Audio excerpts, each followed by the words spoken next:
Dr. Randall, the Soul Doctor, author of Soul Doctoring, Heal Yourself, Heal the Planet, shares her 40 years of experience as a cross-cultural practitioner, medical futurist, and expert in 20 different modalities of healing, along with amazing interviews with some of the leading minds in medicine and big thinkers in all walks of life.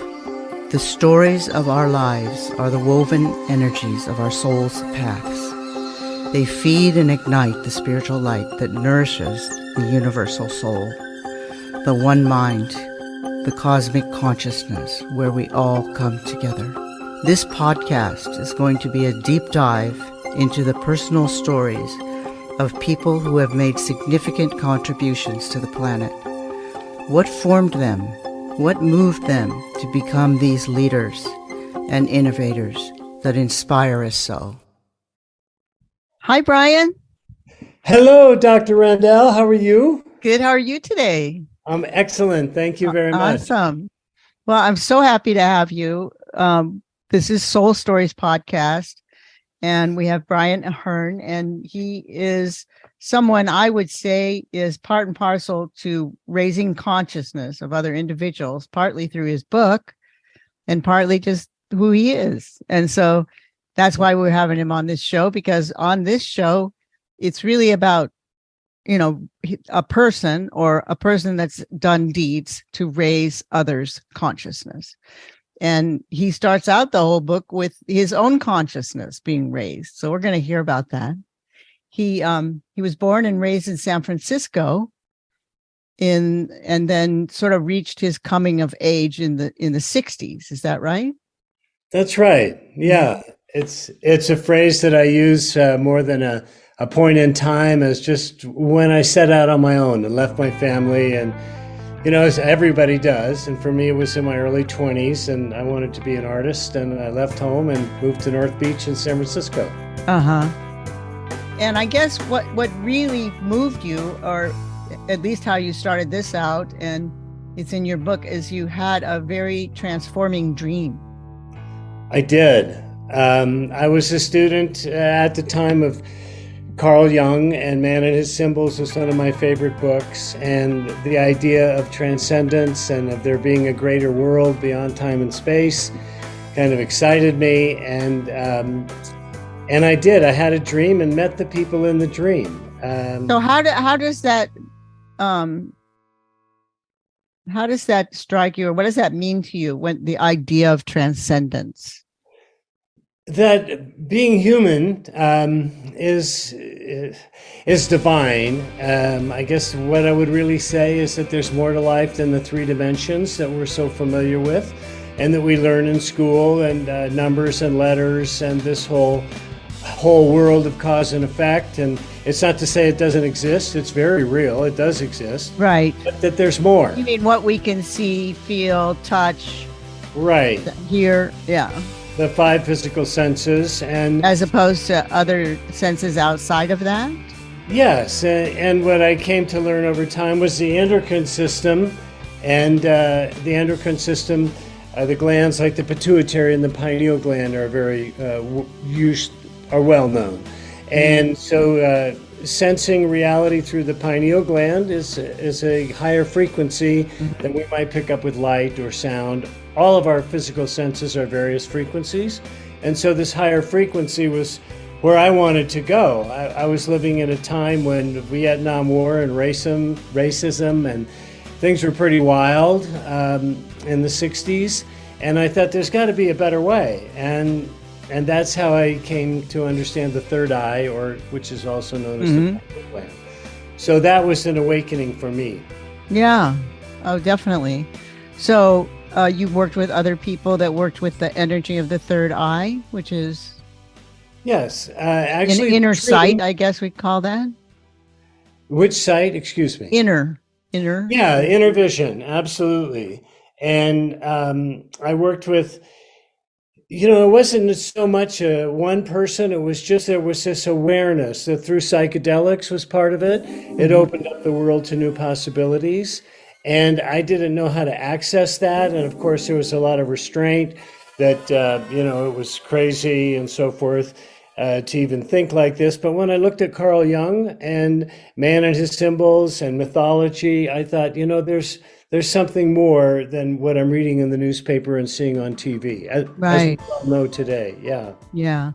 Well, I'm a person of the dream. I'm a teacher of the dream, and I've been passed down the dream teachings from the Yaqui Indians for one, but also in Ayers Rock, LC Niger, they had a whole dreaming structure. And so I really perk up when you start talking about dreams and how they changed you. Can you tell us about your dream? Yeah, I was studying art at the Art Institute. I was auditing classes. I loved to paint. I loved creative expression. And so I was living in North Beach in the 60s. It was very psychedelic, sex, drugs, and rock and roll. I was in my early 20s. And I thought, I've had enough. If there's more, God, I want to know. And so I had an experience where I had a dream, and in the dream I met, it was like in a castle, and it was a big wooden table with candelabra, and the feast was laid out, and across from me at the table was a young woman, and at the end of the table was this mystical man. I thought at the time it was Jesus, and it was a Gnostic, a mystical divine being. Mm-hmm. And when I woke up, of course, being a young man in my 20s, I thought, who was that girl? And it was a few weeks later that a friend of mine invited me to come down to Puerto Vallarta, Mexico. And we were in the jungle, we were hiking, and we found a spring down there, and my friend left, and I had my paints, so I stayed there and painted. And one day, two girls walked up the stream, past my little grass hut, my palapa, and one of them was the girl in the dream. And she had a tremendous wisdom and knowledge, spiritual knowledge. And this whole banquet was a metaphor for spiritual knowledge that I carried with me for the rest of my life. It really transformed what I believed was possible because I had had this transcendent experience. So it was a spiritual banquet. It was a spiritual banquet, yes. And that was what intrigued me. And who presided was Jesus Christ, or the light of Jesus Christ. Pretty much almost like the Last Supper, right? Or you could say that.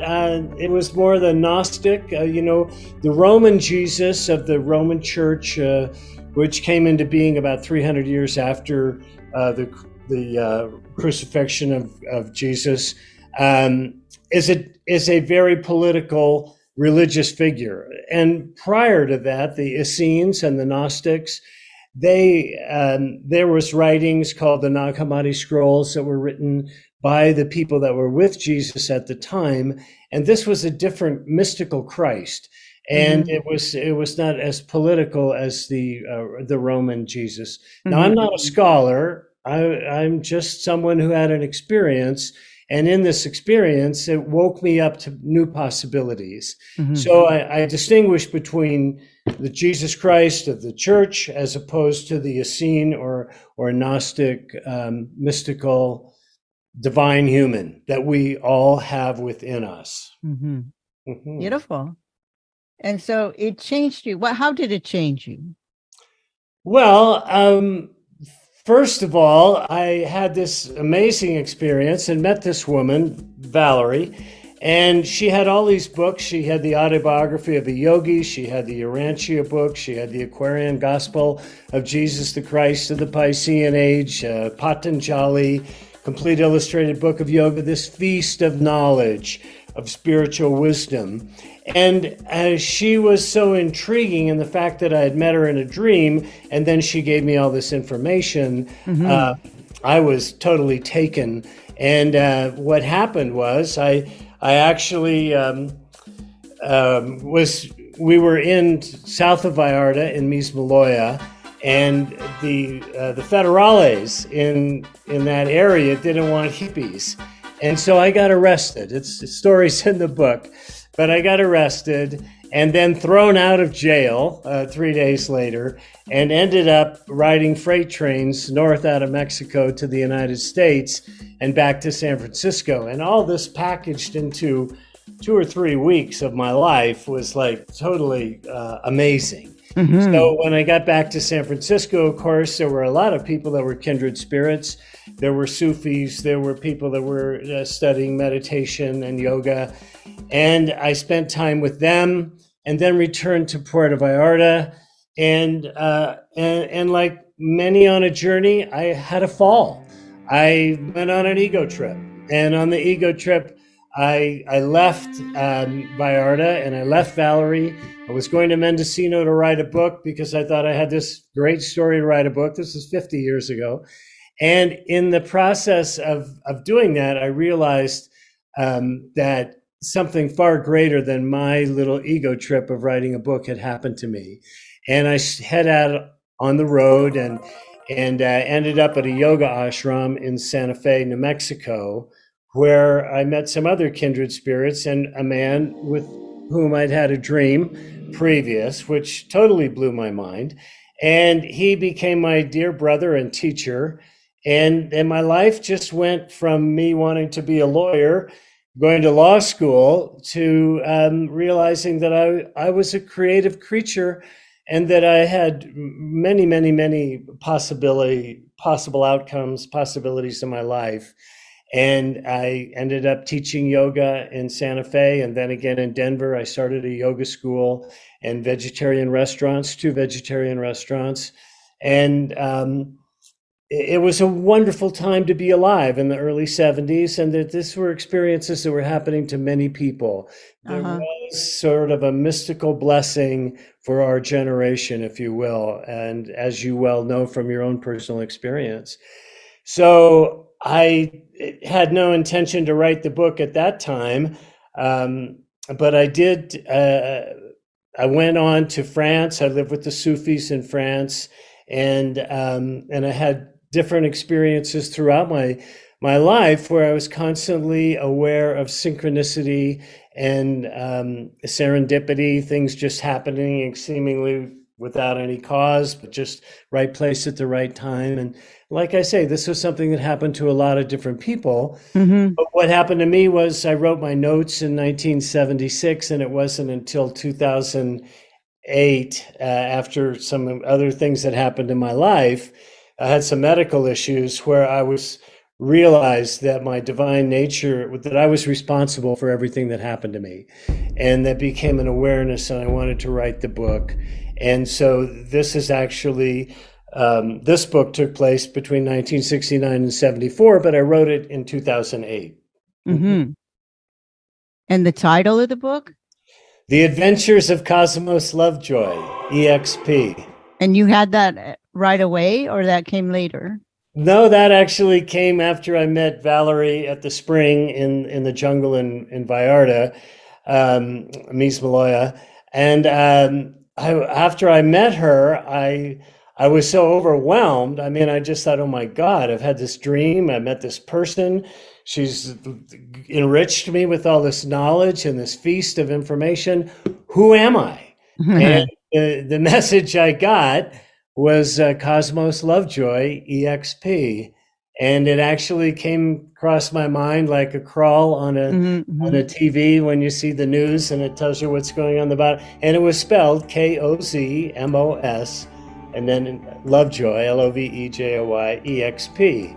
And I laughed. I mean, I said, my God, you know, what is this? How can I ever go by that name? And I have, or I did at that time for about 3 or 5 years. And people called me Kaz or LJ or Moji or all kinds of tags like that. But, you know, it's just a fun, mystical moment in someone's life where these things happened. It's a true story. Everything in it is true. I changed the names of people because some of these people, of course, are still alive. And I didn't disparage anyone because that wasn't the point. The point was just this relationship, this mystical moment that I had in my life. And I even changed my name and wrote it under the name of Patrick O'Brien, My name is Brian Patrick Ahern. And so I gave myself, as I was giving everyone names, I realized that I should change the name of the author. And so I wrote it with the pen name, Patrick O'Brien, Mm-hmm. just for fun. This Yeah, is yeah. all Well, about having I like fun. the metaphor in the title of your book because, of course, the cosmos, things don't get much bigger than that, right? Although we usually spell it with a C, but my teacher, Joseph Real, says it's more important how things sound than how they're spelled. So Right. the cosmos is like, huge, it's everything, right? And Yeah, love is what holds everything together. So you've got the cosmos, you got love holding it together. And what transpires from that is joy. I love that. yes, very well said. And Exactly. the EXP means, Expanding. uh-huh, That's just it. The universe is expanding according to our three-dimensional world, and uh-huh, the idea of the Urantia book, if you're familiar with that, that really is mm-hmm, about the cosmos, and that was one of Valerie's uh, stable part of her books. That was the big book to her. The last 2,000 or last 700 pages of the Urantia book is about the life of Jesus. And it's the same Jesus that's in the Nag Hammadi scrolls. And this is not, again, as I say, this is not the Christian religious Jesus, although, of course, they're related. This is more that there's a spark of the divine in each of us. It's the Christ yeah, light. And that's who we are. Be ye mm-hmm, as gods was one of Valerie's yeah. sayings. Well, Yeah. many traditions, many religions talk about that, that there's Yes. a little bit of God in all of us, right? It's particularly the Exactly. Ayurvedic tradition, you know, Yes. the God in me sees the God in you, right? So it's, Right. yeah, Yeah, it's that beautiful. spark. The Gnostics call it a spark. It's a spark of Hmm. light. And no, all religions have a lot of similarity. Yes. And so it's not that this is religious. When I was in France and I was with the Sufis, I learned a little French. Très mauvais. Very poor French. But the Sufis, instead of singing Om, they use ooh, kind of an overtone of who, H-U. Uh-huh, uh-huh. And in French, the word man is your hand. So when Hmm. I saw in France, human, I thought the hand of God, that we Hmm. are human. We're the hand of we're the, not necessarily hand with five fingers, but the a tool, although that's a very poor symbol. But the idea is that we're divine, human, and so Hmm. that's what that means to me. And I kept seeing things like that, and it opened me up to just a lot of possibilities. And it's not that I have any answers or even questions, but that's just one example of how I was seeing things. I see the word whole as Hole, but you could also see it as Whole, and you could see the whole is empty. And so everything is emptiness and so forth, and frequencies. And the guy's a freak because he's at a different frequency, you know? And so I was Yeah, but always looking. emptiness, I mean, I'm not too far off from you, is also something good. I mean, in the void, there's everything, right? Exactly. All Yeah. possibilities, just Yeah. frequencies, and our thoughts are frequencies. And so, as I learned more, because this story ends in 1974 when I come back from France, but the whole story goes on in my life to where I met the Native American that you're very, very familiar with, more familiar with me than I am. But I was living in Sedona, and we were doing sweat lodges and the Lakota and the grandfathers and learning about that. And then I learned the Taoist, some of the Buddhist practices, the Nindro practice. I practiced that with the teacher there in Flagstaff, Arizona, and and on, including the Ho'oponopono in Hawaii. Hmm. So these teachings kept coming up and the similarity. So I wanted to write this story because it was about a kid who grew up wanting to be a lawyer, or his father's name was Charles Darwin. And, I lived in a pretty three-dimensional world. And Mm-hmm. here I was finally creative and free.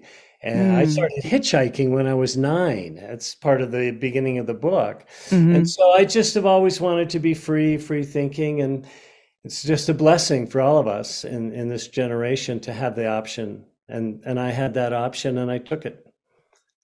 Beautiful. Beautiful.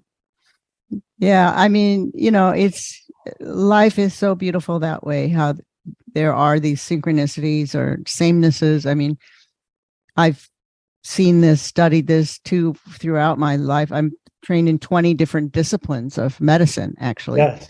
despite the fact that I have 5 board certifications and I'm, very, much educated in traditional. But, what is traditional? To me, traditional, I guess, would be Western medicine, but maybe to someone who is an American Indian or someone who is Chinese, traditional means something entirely different, but Exactly. it's beautiful to see how these go together. I mean, the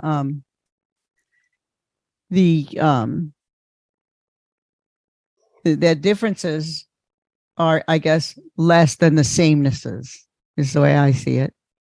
Right. And there's something the same about differences.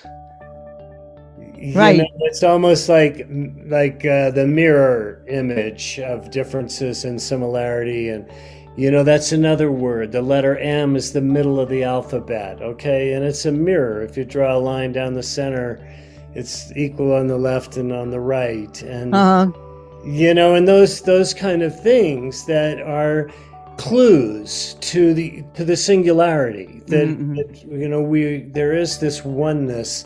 And it's Well, I mean, if amazing. you've ever looked at symbols, which you obviously have, like the American Indian Navajo medicine wheel is almost identical to the Tibetan Exactly. medicine wheel. And it's like, oh my God, how'd that happen? Right. So, And the Hopi call the Hawaiian Islands the stepping stones. mm-hmm. So, there are books about how um, the the Gnostics left Africa, northeast Africa, and came across the Indian Ocean and went down to Australia and went to the Hawaiian Islands and into South America. There's that whole paradigm of how things grew and how Uh-huh. spirituality.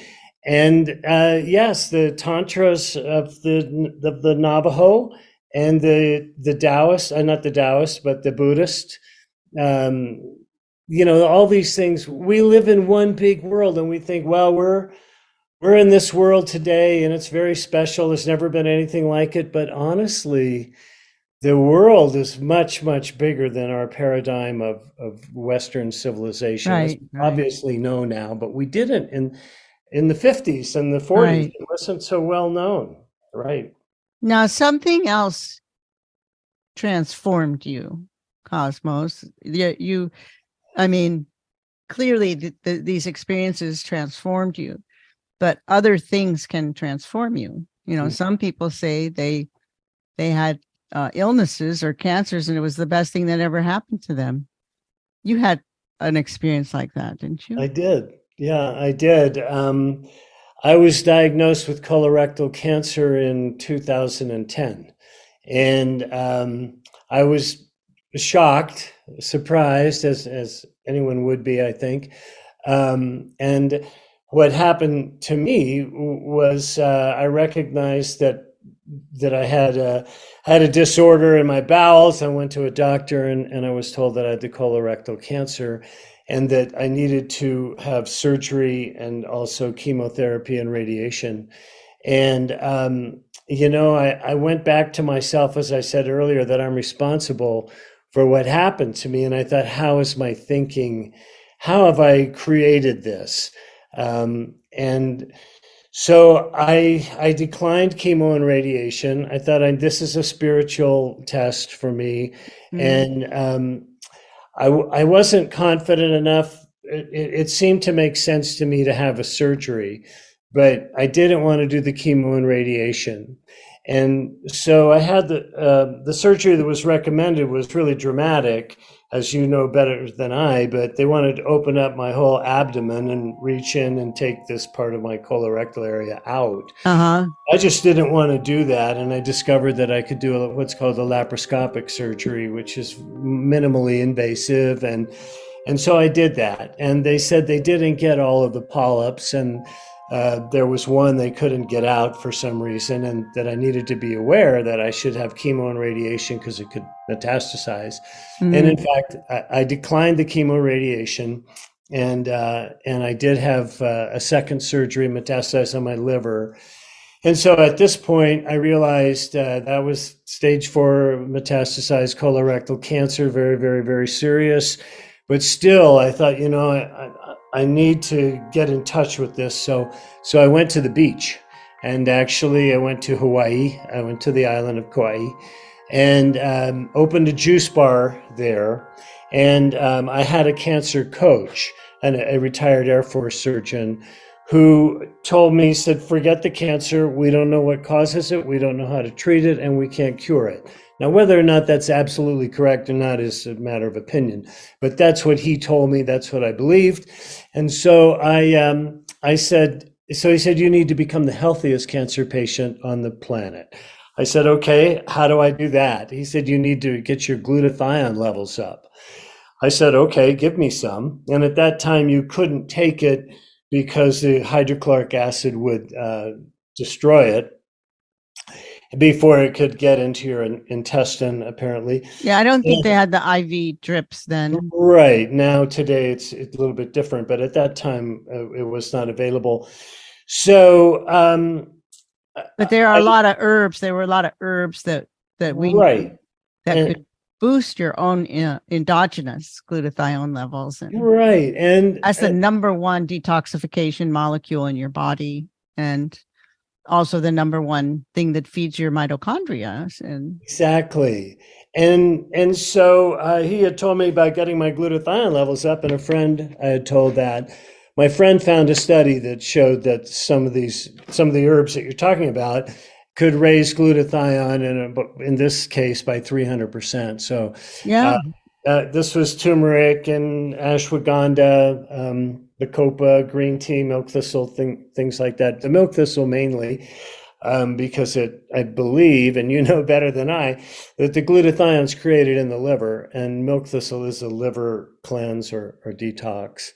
So I went in this direction, and over a period of 5 years, every 3 months, I got got tested for a CT blood test or an MRI or CAT scan, and my baseline never changed. And after 5 years, it was really a moment for me, because the doctor said, we're going to release you. You're a cancer survivor. It's been 5 years, and I don't know what you've been doing. I don't want to know, but it's working.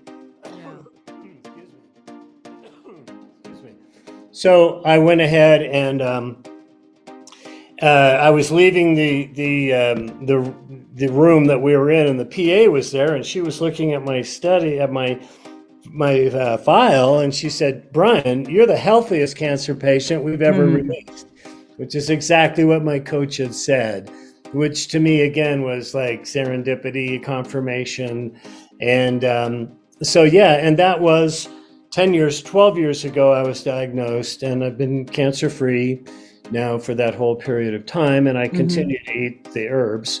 And there were some other things that I did, but basically, I think that activating the glutathione, the SOD, catalysis endogenous enzymes, they're free radical oxidants, endogenous antioxidants that really made the big difference for me.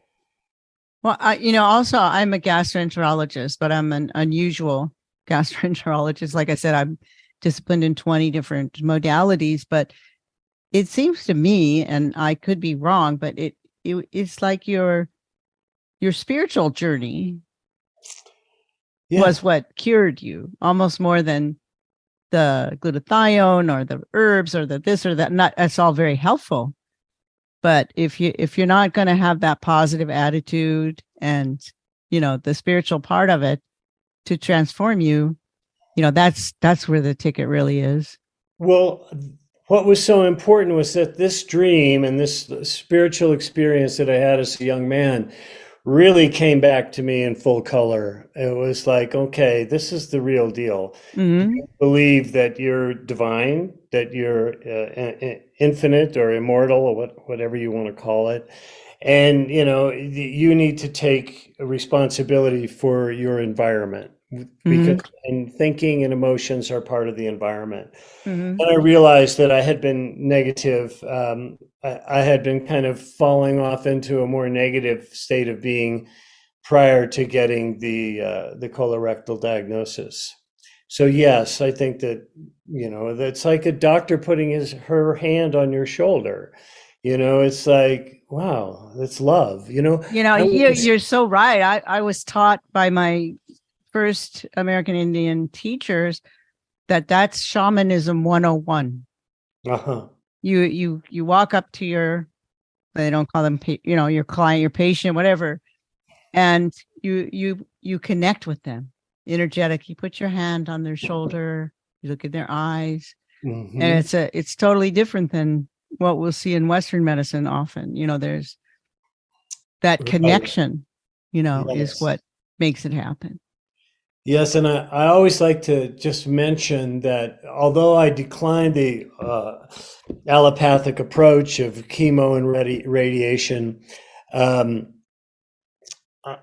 the people that, every time I tell the story, I want to cry. The people were so loving, the doctors, the nurses, the custodian, the guy at the door, whatever, everybody in that hospital and were so loving. And I just felt like I was surrounded by angels. And I really believe and trust the intention of the healers.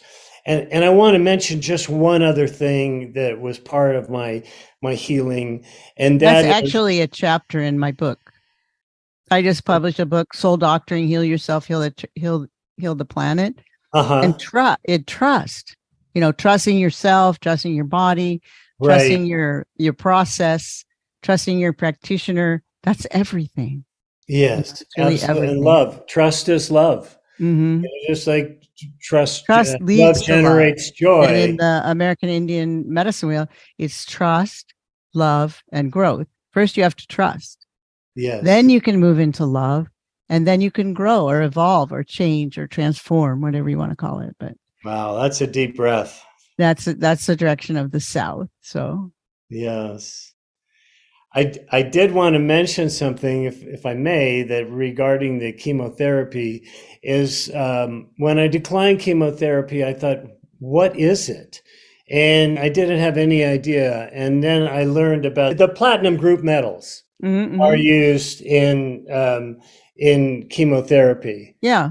So I actually found some platinum group metals, and I took some of that. And that was something that I took. It's just interesting to me that that what chemotherapy is, and this platinum group metals, and it's an ancient technique. It is. It's ancient, and they all have a vibration, right? Right. Yes. And if you look into Ayurvedic medicine at all, they really love to use those metals. They'll burn them down until they're almost nothing, but it's like you mentioned before, the monoatomic part of it that makes it that vibration that changes things. That can attune you, if you will, to. But it does go back to the heart, like you say, of trust and love, and loving ourselves, and and being worthy. And I think it was in your book, it said, if you act like prey, you will become prey. I think something that I read in your book. And, and if you become a victim, if you believe you're a victim, that will manifest. Yeah. And so there was that part of the spiritual awakening that was driven by the cancer diagnosis. Yeah. Well, what a gift you had, because I always tell my patients that there's a gift in every illness, but some people think, oh my God, how could you say you were gifted because you had cancer? But I certainly was. right? No Yeah. question. Mhm. Absolutely. It was a very powerful. You never know what heals you.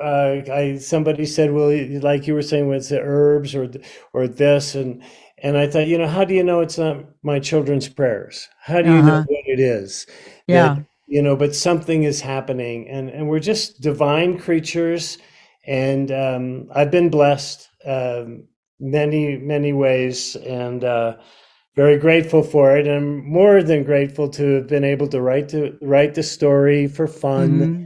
I believe it's a fun story, and I hope people enjoy it. But it is about raising our consciousness and how the divine energy awakens us and Mm-hmm. comes into our life, and it awoken me with a dream.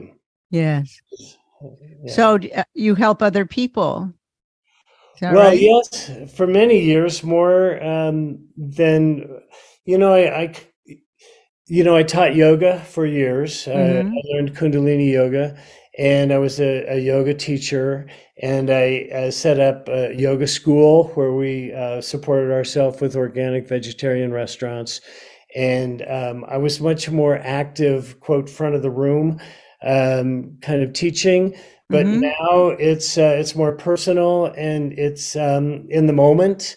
I'm attracted to people, or people are attracted to me, where I can share my story rather than than promoting it. So if that's the right word, somebody said attraction is much more powerful than promotion. So just attracting people into my life. I have wonderful friends, and Mm-hmm. like I say, our whole generation was blessed with something very, very special in the 60s. It Mm-hmm. was chaotic, it was horrible, and at the same time, so much good came out of it as far as Yeah. ecology and awareness and so forth. Right. So you have other books coming along or? Well, yeah, I do. Thank you. That's the second book, goes from 1974 or 75. I come back from France and live in Aspen, Colorado for about 10 years, and had a lot of experiences there that and went on and got married, had some children, and raised a family, and but I was always at the banquet table. I was always having spiritual experiences, and so that's kind of what the second book is about, and the things that I learned about Buddhism and Gnosticism and the Essenes that I went deeper into, uh, Uh-huh. all that, and then the Ho'oponopono and the Hawaiian, and right into today's world of spiritual awareness that's on kind of a different frequency than the ancient teachings. That's more in the that we are creating our environment with our thoughts, and Mm-hmm. that's something that's very compelling for me. Is that I'm just so aware that what I'm creating by how I'm thinking. And, Yeah. That yeah, what we think we become. Is that exactly. right? Or Yes, yes, very much so. Yeah. mm-hmm. My grandparents were Mary Baker Eddy, Science of Mind people. They Uh-huh. were from the New Thought generation of the early 20th century, in the early 1900s. And Mm-hmm. that's why they named my father Charles Darwin. He was, a big part of that, whether he's correct or not. And I'm not saying he's right or wrong, but the point of it is that they were very much into cutting edge thinking for the time. And Mm-hmm. part of that is that our body is made up from our mind, and that our body mind is, as we know today, is unified. Mm-hmm. We are what we think. Mm-hmm. So, That's beautiful. So do you have any pearls, any Lovejoy pearls for life, for living, that you'd like to leave my guests with going forward here? And how can they get a hold of you and how they get your book? the one, the world is not what we think it is, it's what we think it is. And that's just a little something that came to me once. But really, love, honoring ourselves and others. We're all human, and it is divine to be human, as I was saying about the hand of God. And life is a gift. And I think that's the cancer diagnosis for me. Was it made me aware that that there was a real blessing. I really have kind of stretched concepts of what reality is. I really believe that there is the pineal gland and activating our pineal and pituitary gland. We have a pharmacology in our brain. We can create oxytocin, we can create benzodiazepine, DMT, all these things are in our brain. And so we don't need to go out to have a higher state of consciousness that we have within us, an infinite consciousness that's accessible. So if you want to, have a website, it's called bluecornpublishing.com. That's BLUECORN publishing.com. And you can get in touch with me there. I'd love to share my story with anyone that cares to contact me there.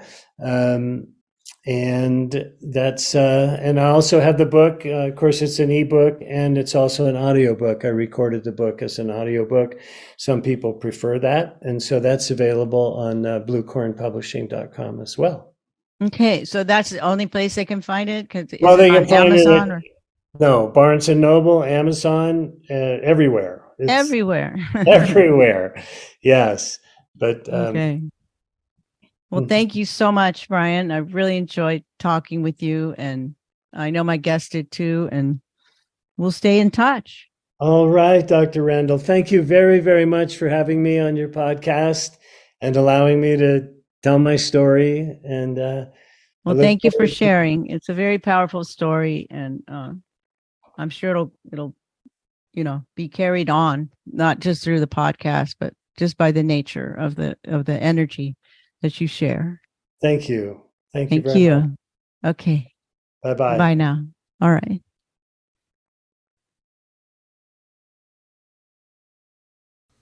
I'm Dr. Gail Randall, creator and host of Soul Stories. I just want to thank you for listening to my podcast. I recently got a notification from the International Podcast People, and I was astounded that so many countries are listening to my podcast in the category of alternative health.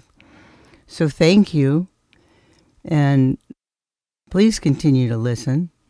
I especially want to thank Egypt, Croatia, Japan, and Switzerland, also France and Ireland, because my numbers were quite high there.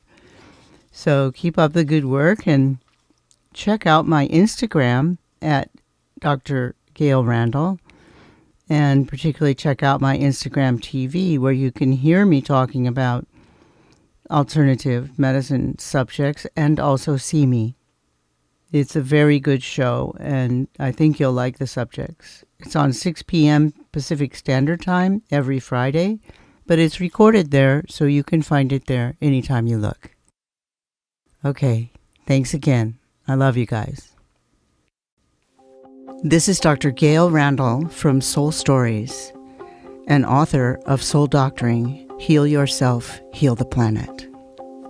I want to thank Saltology, our sponsor, at bathsalt.com, which fits perfectly into my medicine bag as it, like me, calls upon the ancient wisdom and modern technology to heal, especially with the stresses and ills of our modern times. The Bokek brand uses organic salts combined with organic essential oils sourced from ancient Egypt to provide a perfect remedy for your bathing ritual and healing from modern stresses.